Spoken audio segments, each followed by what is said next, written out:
Hello everybody and welcome back to Red Eagle Politics. Make sure to like this video down below and subscribe to the channel if you are new. So, Glenn Youngkin yesterday, he took power finally. Virginia has a Republican governor for the first time since 2000 and technically 2013, maybe January of 2014. But after the 2013 election until this recent election, Virginia only had Democrat governors. Now there's a Republican governor that is taking office there, and it begs the question, will any change actually get done? Because I've talked about Youngkin at length. I've said that he is far superior to Terry McAuliffe. I rooted for him during his election. I wanted him to win. I think it would have been a spiritual victory for those on the right, an electoral victory in a state that is not exactly the most favorable state to Republicans and really hasn't been for quite some time, but still I thought it was an important election because you did have a lot of wedge issues like mandates that were on the table, like critical race theory / anti-white Marxism indoctrination that is taking place in the schools in Virginia. And obviously, this was a massive victory if Youngkin would get in there and actually do something. Now, I also have to preface this with the fact that I have also expressed quite a bit of concern about Youngkin's past. He was CEO of the Carlyle Group, that's a Bush-aligned firm. He did seem to capitalize off of Trump's base and Trump's movement while he was getting elected, even though he really wasn't the most open supporter of Donald Trump, which I could kind of see why he wasn't, obviously. I don't necessarily want him to go shout Trump's name from the rooftops when he was running in a state where Trump lost by 10 points, but still, I mean, it's important to note that he kind of capitalized off of those issues, but has ties to people who have been very silent or even against the actual correct stance on those issues in the past. So people are going to be skeptical, especially when it comes to mandates. And it came out that Youngkin would not ban local mandates the way that we've seen in Florida and even in Texas to a certain extent. So it just seems like the guy's ceiling would be a Greg Abbott, which in a state like Virginia, that's not necessarily the worst thing in the world. It could be a lot worse with Terry ban white teachers McAuliffe, but this guy may not exactly be perfect, and we understand that, but he actually had a first day in office. He now has a track record that we could look at, and I kind of wanted to analyze it a little bit in this video. I wanted to see, is he actually doing something? Is this guy actually worth it? Could Virginia, at a minimum, end up with their own Ron DeSantis at the helm for 4 years? I'm going to discuss all of this in this video, but first I have to tell you guys about redeaglepatriots.com. If you guys want exclusive Red Eagle Politics content, there's only one place you can get it. It's redeaglepatriots.com. You can join for 16 cents a day. We have hundreds of members already. We have the Discord server. We have exclusive articles and interviews, but also videos. I did another exclusive video. John Katko, he's a loser. He's gone. We don't have to deal with him anymore after the midterms, and I did a video on that analyzing the state of that race. It's on my website.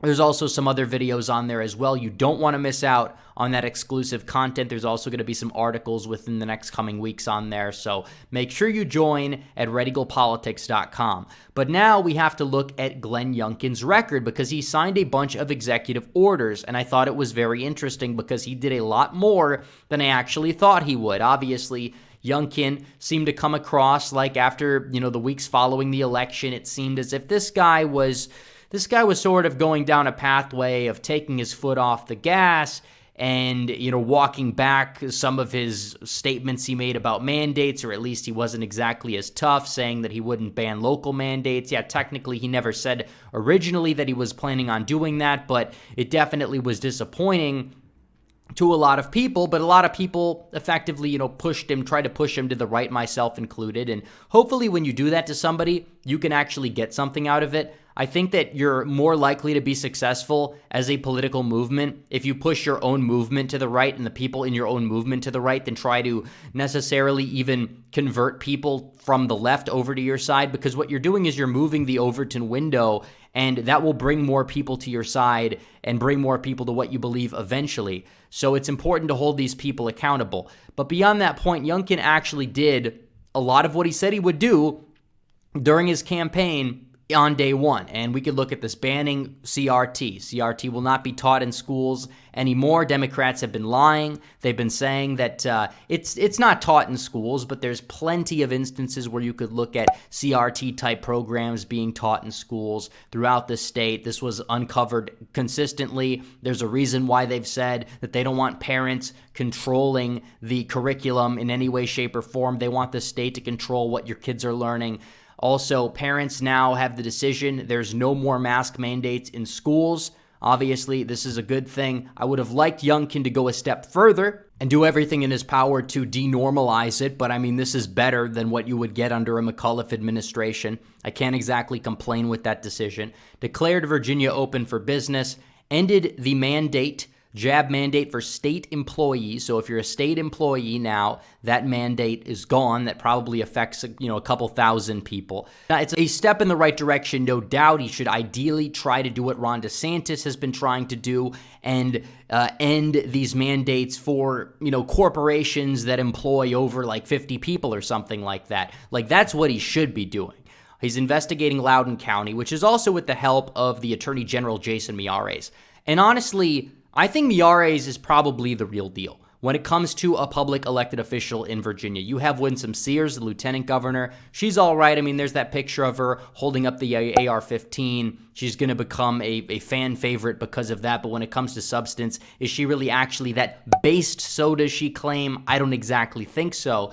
Youngkin, he's Youngkin, obviously, but the fact that you have an attorney general that's actually willing to fire people that need to be fired and, push Youngkin to help investigate this county and investigate the school board and the things that they've been covering up, it's a good thing. I have to say it's a good thing. Firing the parole board and leaving the greenhouse gas initiative. So he got a lot done on day one. I mean, that's his rookie day, all right? That's the first day he's going to be in office. He's going to be in office for 4 years. The problem is he can't exactly get that much done outside of executive order until he gets the state Senate on his side, which the Senate elections are in 2023.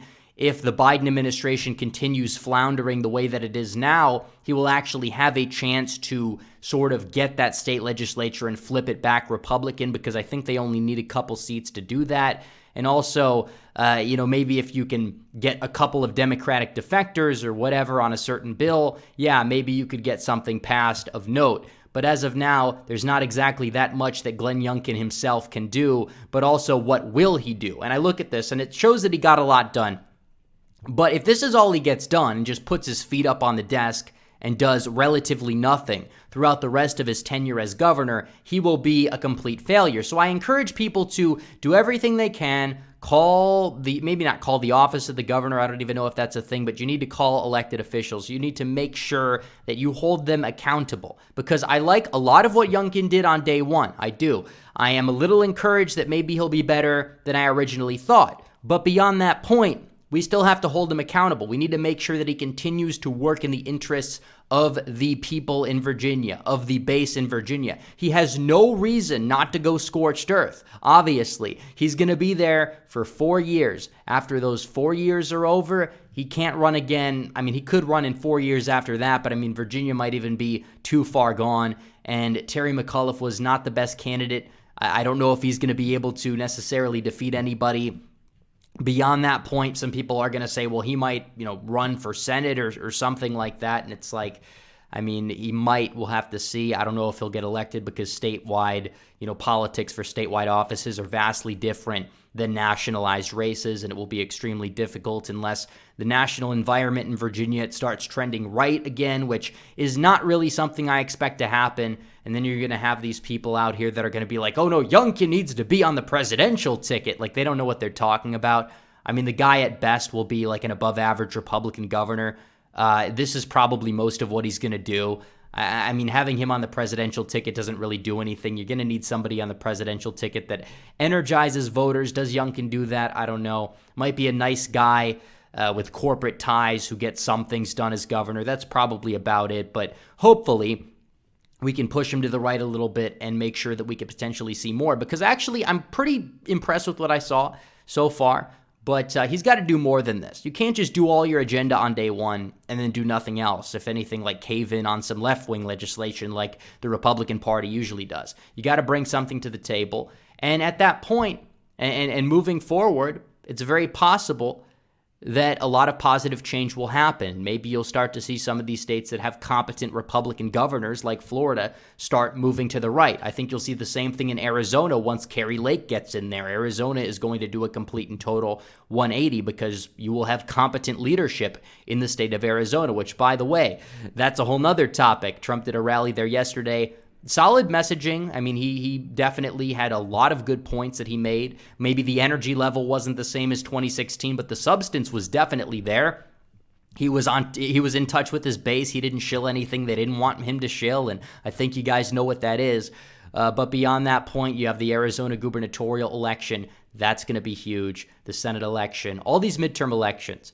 But beyond that point, Virginia will take what we can get. It is a Trump minus 10 state, I guess you could say. It's a Biden plus 10 state. So we'll take what we can get in Virginia. Impressed with Youngkin's first day, but hopefully we could get a little bit more out of this guy, so keep him in check. But as always, guys, thanks for watching this video. Please like this video down below, comment down below, subscribe to the channel, hit the bell for notifications so you never miss another video. Follow me on social media. The links are in the description down below. Join the website. Link is in the pinned comment. You get all those exclusive benefits. As always, guys, thanks for watching. Red Eagle, out.